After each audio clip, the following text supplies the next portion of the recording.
Bueno, ahora sí recibimos Sí. el Tengo Capturas a Hernán Lacunza. Bienvenido. Hola, Hernán.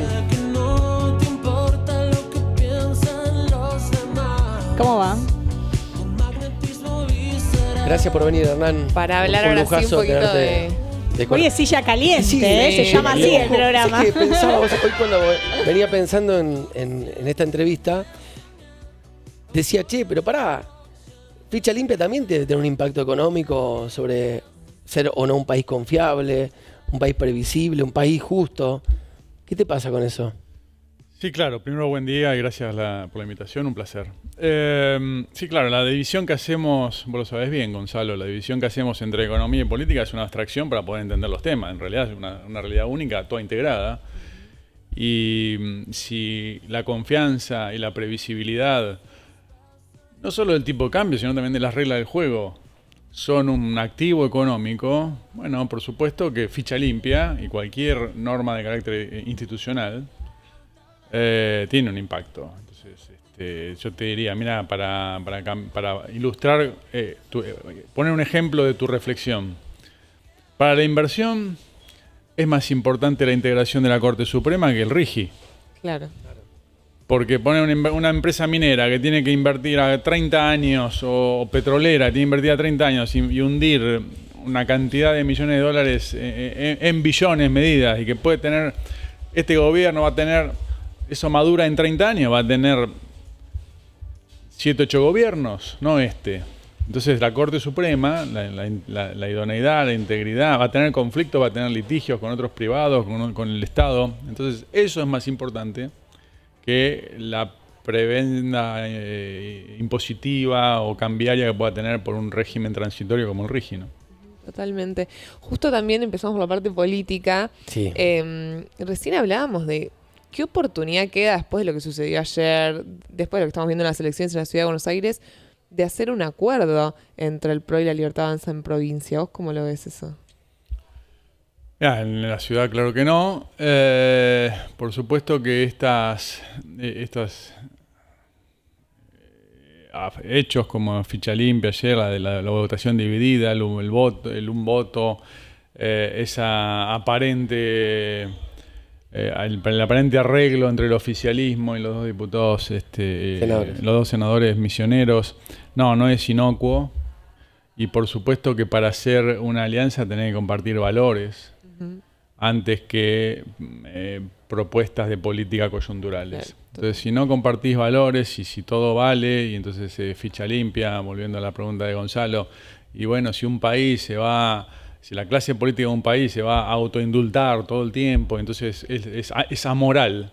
Es amoral, no digo inmoral, amoral, es lo mismo que sea un chorro, o sea, es cambalache. Sí. Bueno, ese país no es inviable, pero va a ser pobre. Entonces ahí, las alianzas tienen que empezar por los valores, por la concepción del país, por la concepción de la sociedad, por el contrato social. Si no compartimos eso, después, bueno, sí, puede haber alianzas más oportunistas porque me conviene este año que haya 2 votos más para ganar 2 diputados. No es el camino. Y decime una cosa, recién, está bueno, ahora, vos dijiste, y aparte sos creo que un experto en política económica, y no quiero quitar la palabra política económica, porque no es solamente números ni cosas. Recién veníamos hablando con Mariano Pérez. Mariano es uno de los integrantes de este grupo llamado Las Fuerzas del Cielo, que operan como si fuesen una especie de ejército digital del presidente en las redes sociales. Y las redes sociales son también un chiquero en el cual se desprecian las buenas formas, la buena relación, el respeto por el otro. ¿Qué te pasa a vos con ese tema y cómo crees que afecta a la economía también? Sí, es buen tema y está relacionado con lo que venimos hablando. Escuché el final de la entrevista a Mariano Pérez. No voy a hablar de Mariano porque no está, entonces no corresponde, pero sí de tu reflexión o de tu pregunta. El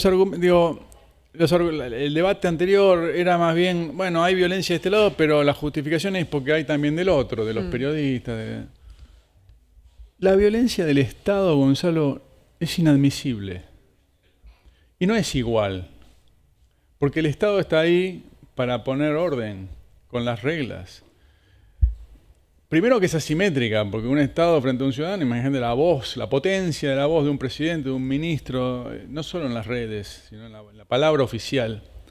La palabra oficial es un activo público, no personal. Entonces no lo podemos devaluar. Se devalúa antes la palabra oficial que el peso. Entonces no es admisible. Y tampoco es una cuestión de forma, es una cuestión de fondo. A veces es más evidente, ¿no? Claro, un arma, una piedra, no es todo lo mismo. Pero nunca es de forma, siempre es de fondo, o para callar una ideología distinta, o para inhibir una crítica. Entonces se reviste, no, bueno, es el estilo. No, no es el estilo. Y si era el estilo, lo tenés que cambiar, porque el Estado no puede ejercer la violencia en ninguna de sus formas. Uh-huh. No es gracioso, no es valiente. ¿Hablaron después del curso que tuvieron con Caputo? No hemos vuelto a hablar. No. Pero usted tiene una excelente relación personal, ¿no? Yo tengo una alta consideración personal por Luis Caputo, fuimos compañeros de trabajo, sé de sus valores, de sus intenciones, de su equipo jerárquico. Sé que estar en esa posición no es cómodo, para nada, que uno la pasa mal la mayor parte del tiempo, no voy a victimizar a nadie porque está ahí porque se quiere. Tengo matices en su política, en su programa económico. Me parece que al gobierno, no a todo, digamos, le pasa esto, que no puede admitir ningún matiz y que en realidad no es que que busca bajo una concepción política que es más bien polarizar. Entonces no castiga al que está en las antípodas, castiga al que está en su entorno de pensamiento, porque no puede admitir el menor desliz. Y bueno, eso lo excede a Toto, lo cual no lo justifica, porque bueno, cada uno ahí dice y hace lo que quiere, lo que decide. Sí, soy contemplativo porque también sé ahí que uno ahí hace la mitad de lo que quiere y dice... hace lo que puede, que la mitad de lo que quiere y quiere la mitad de lo que dice, que son cosas distintas, ¿no? Entonces, no soy... Lo entiendo, pero bueno, no justifico esa actitud del gobierno. Uno de los temas de esta semana son los dólares del colchón, con este programa que parece que se está pensando para que salgan. Primero, consultarte qué impacto tendría eso sobre la economía, si es remonetizar como dice el gobierno, si puede ser una estrategia para comprar reservas, porque aparentemente hasta que el dólar no llegue a la banda, que hoy está en 9.90, no compran. Y en segundo lugar, preguntarte si estás de acuerdo, y sería, por lo que tenemos de información hasta ahora, una declaración jurada estilo Estados Unidos, más que un blanqueo. ¿Qué opinas de eso, digamos, el debate ético y moral? El debate ético, un blanqueo lo pierde, porque claro, no hay debate. Sí, todos los gobiernos intentan hacer uno para que ingresen dólares. No, está bien, este gobierno hizo uno hace 6 meses. Sí. No hay, porque es injusto para el contribuyente que aportó, y es un privilegio para el que no aportó. Y entonces, siempre un blanqueo, la primera justificación suele ser de origen fiscal, para sumar al sistema formal lo que está en el paralelo o en el informal, que tiene un beneficio de corto y un costo de largo, porque bueno, si haces un blanqueo cada 6 meses, ¿quién va a pagar los impuestos de julio? Claro. Porque dicen, después va a venir otro el tercer semestre. Claro. Entonces, ahora me parece que tiene más un objetivo cambiario, no fiscal.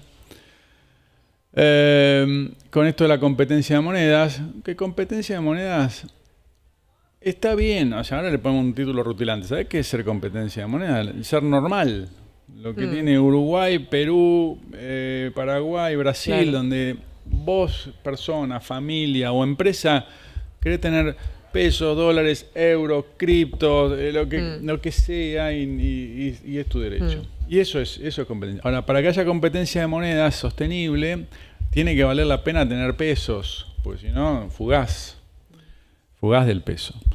Y eso necesitas una inflación baja y una tasa de interés positiva, o sea, que le gane a la inflación y a la tasa de evaluación esperada.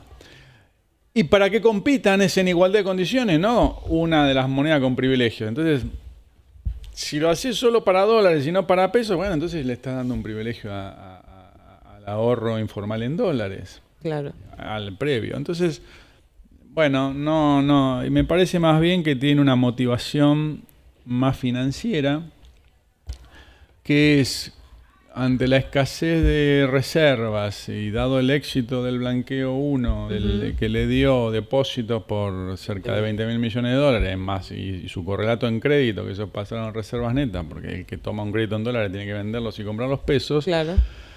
Creo que es más esa motivación de un puente financiero de dólares de reservas para poder comprar reservas. Para poder subir las reservas. Entre tener los dólares por fuera del sistema y tapar los ojos y la nariz un ratito y pensar en el bien mayor de ponerlos dentro del sistema, ¿no estaría bueno hacer una amnistía una vez?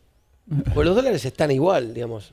Yo no digo que está bueno ni malo. Estoy analizando los pros y contras tributarios, sí, monetarios, de competencia de monedas, y financieros, de tener reservas más de corto. Como vos sabés, Gonzalo, de una vez, ¿quién dijo que la última vez? El semestre que viene puede haber otro.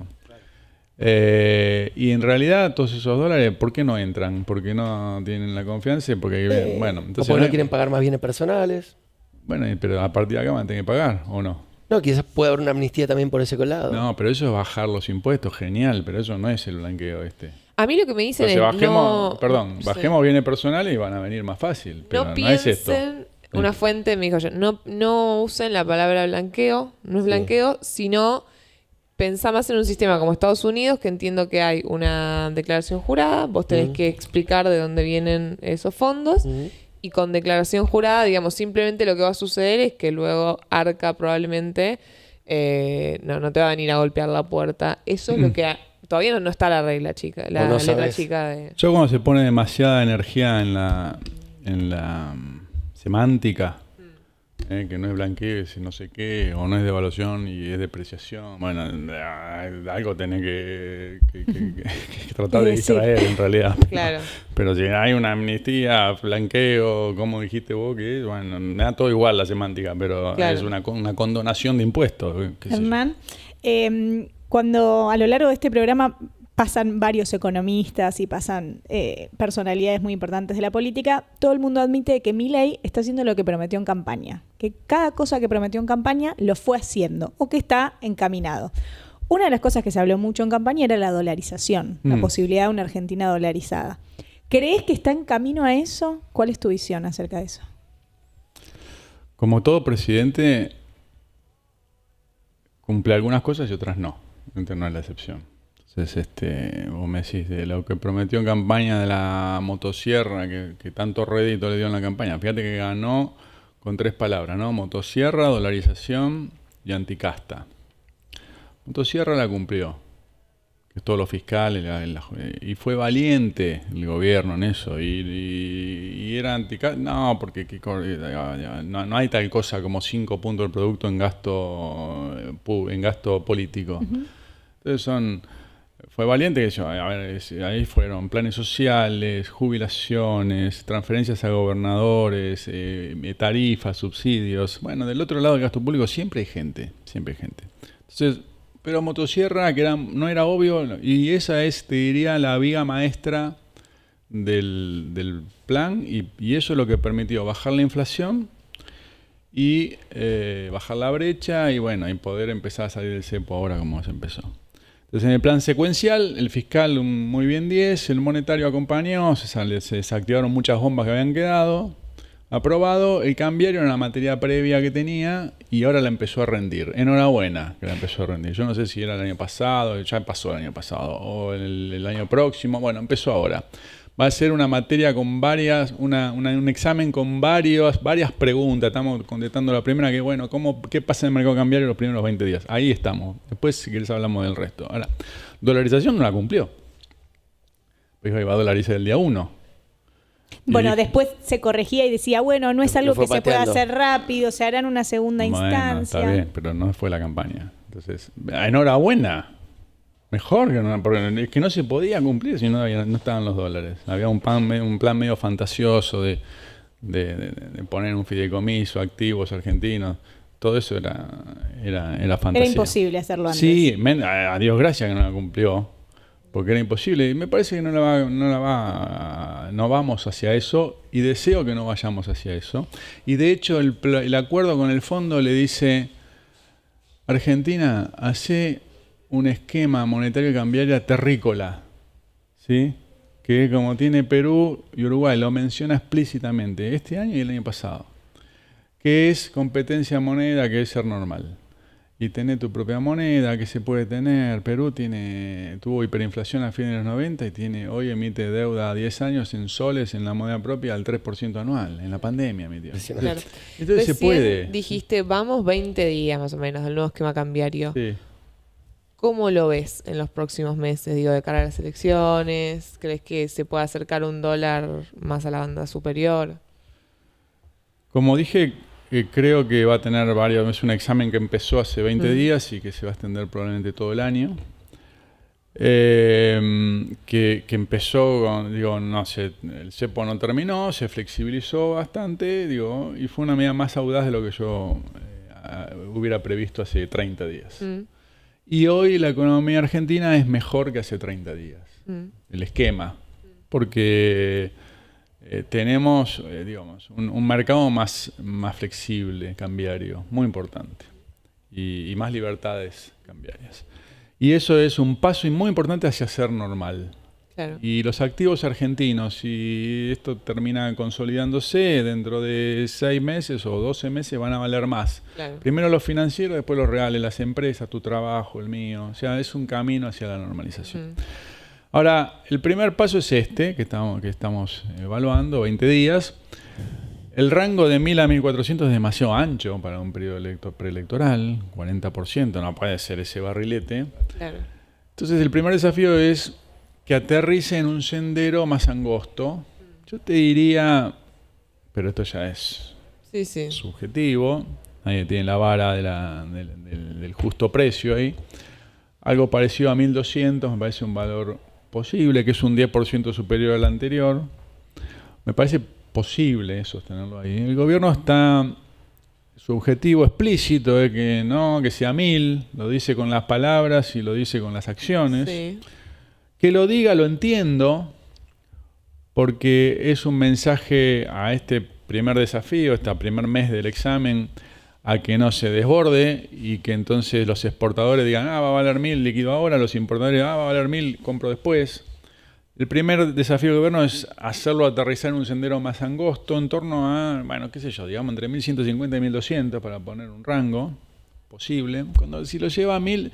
Una cosa es que lo diga, otra que lo haga. Si lo hace, va a ser un lío. Porque además es un gran desincentivo para los exportadores, Exacto. ¿no? El día que llegue a 1.000 va a durar 2 días, porque sí, un día llega. Yo creo que Ahora, es muy difícil. Pero esto me hace ver que no va a poder comprar reservas si es que cumple lo que dice. Bueno, gran punto. Porque también ese acuerdo con el fondo, pero yo digo, no es con el fondo, ese acuerdo con los argentinos, es un decreto, ¿no? Un decreto más para los argentinos que para el fondo, ¿no? El Claro. acuerdo con el fondo. Digo, es una norma, y dice, tengo que comprar de acá a mediados de junio 4.500 millones de dólares y hasta fin de año unos 10.000 millones. Comprar. Claro, y comprarle al mercado, no comprarle el Tesoro, el Banco Central y todas esas cosas. No, comprarle a los oferentes de dólares. Claro, si compra tiene presión alcista, entonces dice, pero no, yo quiero llevar a 1.000, lo que vos decís. Entonces como que tiene un conflicto ahí, o 1.000 o compro reservas. Me parece va a incumplir el de comprar reservas. ¿Y qué pasa si no se cumple esa meta? Con el fondo me parece que poco, porque tiene poco por hacer. El fondo va a decir, no cumpliste, y el argentino va a decir, un perdón, va a pedir un perdón, y ¿qué va a pasar? Poco. Ahora... Viste que te dije, el primer paso es estabilizarlo en un rango no tan volátil. Genial. El segundo desafío va a ocurrir el 13 de junio, que hay la meta de reserva. No sé, esa segunda pregunta no se va a contestar, me parece, salvo que salga en el último día a comprar. Qué sé yo. Digo, subrayo, me parece. Sí. El tercero es pagar la deuda que vence a mediados de julio, que ese lo van a cumplir, porque le van a pedir los dólares central, qué sé yo. El cuarto es que baje el riesgo país a lo largo del segundo semestre, que influye la política que preguntó Gonzalo al principio. Claro. Pero el cuarto es que baje el riesgo país. Y el quinto y final es que puedas volver al crédito voluntario, entonces ya en los años próximos no hay que pedirle al fondo, sino claro, que, mirá, como cualquier país del mundo, mirá, vencen 100, si me sobra plata, pago 2, renuevo 98, si me falta plata, pido 102, como cualquier país. Para que baje el riesgo país, tengo que tener reservas. Entonces, claro, lo que te sirve ahora, medio largo le dice, pero lo que te sirve de corto para los próximos 60 días... te complica de largo para los próximos 180. Es que ahí Milei lo que dice es que a la larga muchos van a tener que liquidar con el dólar como está, porque si no, no van a poder pagar el gasto corriente. Él usa el ejemplo del campo. El campo tiene que pagar cosas todos los meses. Si quiere tener plata para eso, va a tener que liquidar las reservas al dólar como está. Probablemente, pero eso no es a la larga, es a la corta. O sea, sí, vos podés apretar a los, financieramente, digo, a los exportadores, a los chacareros o a las cerealeras y decir, bueno, tenés que vender y vale 1000, vendé a 1150, puede valer 1000, bueno, sí, y por ahí capaz que ganes esos 60 días. Y después, ¿quién va a sembrar para pero en esos 60 días tenés elecciones, cierre de lista. Bueno, está bien, pero Gonzalo, pero vos, por eso me extendí un poco en la pregunta anterior. Porque vos no hacés política cambiaria para los próximos 60 días. Coincido, en un país normal. Lo haces para el lunes, para los próximos 60 días, para los próximos 180, para los próximos 360, para los próximos 5 años. Entonces, hay muchas cosas que te sirven de corto y te complican de largo. Por ejemplo, llevar el dólar a 1000. Porque claro, no comprar reservas. Porque, perdón, me querías hacer una pregunta. No, lo que te quería preguntar es, ¿hay riesgo preelecciones llegando a octubre con este régimen como lo venís describiendo? Justo hay una letra que vence al principio de octubre que JP Morgan recomendó a muchos inversores de afuera hace poco comprarla y vence, entiendo que en torno al 13 de octubre. Las elecciones son a fin de mes. ¿Crees que puede haber un poco de dolarización de carteras y que cuando estemos llegando a septiembre, octubre, el dólar se ubique más cerca de la banda superior que...? Sí, eso no lo sé. Siempre hay una dolarización de cartera en los periodos electorales y en los periodos no electorales también. Hay una parte de que los argentinos, una parte del ahorro, una proporción del ahorro que queremos conservar en dólares. Si construimos una moneda estable con inflación baja y eso va a ir menguando a lo largo del tiempo, pero no en octubre, voluntariamente digo. El riesgo de esa letra que vos decís de incumplimiento es cero, o sea, el riesgo de default es cero. Esos son los méritos de este programa de ordenamiento. ¿Viste? Si hubiéramos hecho esta entrevista hace 20 meses, tus preguntas habrían sido hiperinflación, default o corralito. Sí. Y no hablamos de eso. Entonces el riesgo de default es cero. Sí creo que sí. Bueno, que como que cualquier precio que no está en su equilibrio de libre mercado, llámese dólar, gas o bananas, y que está artificialmente reprimido por un cepo o sobrepreciado el peso o deprimido el dólar por acciones, qué sé yo, porque viste te permitan te incentivan el carry trade, te abren a no residentes o con la palabra te promuevan a liquidar dólares prematuramente o a postergar compras. O con la tasa o con distintos instrumentos que tiene. Si está artificialmente bajo, o porque todavía el cepo no se terminó de levantar, si querés hablamos de eso, pero bueno, entonces todo lo que no sea de precio libre y incube una tensión en los periodos preelectorales, el mercado suele anticiparlo. Y si ponerle hay una especulación que es una simple especulación o una encuesta que no salga favorable al gobierno, que después de octubre se termina de levantar el cepo, entonces desincerar el tipo de cambio y eso puede repercutir en el mercado preelectoral. ¿Sí? Hernán, hay algo que me pasa con los ministros que estaban con ustedes y ahora están en el gobierno y es que siento como que están, viste, con la cuerda suelta y lo que ellos siempre te dicen es, bueno, acá nos dejan hacer a fondo sin ningún tipo de restricción. ¿Tienes una mirada analítica sobre porque se pudieron hacer algunas cuestiones de ajuste económico con este gobierno y no con el de Mauricio? Sí. Primero, para empezar, el mandato social era distinto. En la época. Sí, claro. Mauricio ganó las elecciones por 2% contra Scioli. Milei 56-44, es una diferencia, algo así creo. Pero sobre todo el mandato social, a ver, la herencia de Cristina, 2015, entre comillas, no era tan grave como la de Fernández 2023. Pongo números. La inflación de 2015 era 28%, la de 2023 211. La brecha cambiaria era 60, en 2023 150. La pobreza era 30, en 2023 50. Entonces, el mandato social al gobierno que asumió de Milei era distinto. Era, bueno, ya me di cuenta que eso era mentira, lo anterior era ficción. Lo de Cristina también, pero no tan evidente. Lo de Alberto, me dejaste 200% de inflación y 50% de pobreza. Entonces, más mérito de Milei, captura esa demanda social y con 3 palabras dice: motosierra, eso es, bájame impuestos. Dolarización, ahí bájame la inflación. Anticasta, no privilegios. Que no es ficha limpia eso, ¿no? Bueno, con esas 3 palabras ganó. Yo iba me acuerdo, estaba en el programa del PRO económico y teníamos escrito libros, papers, documentos. Iba a la tele y decía, bueno, ¿qué van a hacer? Esto, no, pero no sé. Y Milei sí tiene plan. ¿Qué plan tiene? Pero eso son 3 palabras.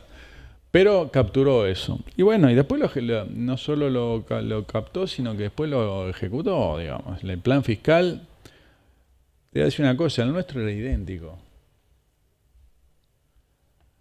Ese ajuste fiscal. Creo que lo habríamos hecho peor. Ahora. ¿Más profunda? No, Okay. peor porque no sé si hubiéramos tenido la convicción política para hacerlo. Okay. Qué bueno. Entonces, reconozco ese mérito al gobierno y bueno, y por eso capaz no se puede hacer. Pero también es porque se sembró la semilla, Mauricio sembró la semilla de que con la ficción kirchnerista no se puede progresar y todas las ideas de liberalización de mercado y de apertura que se inculcaron entre 2015 y 2019, bueno, germinan ahora. Hernán, de mi parte me quedaría Sí, horas sí, escuchándote, horas, está para mí fue como una buenísimo. clase.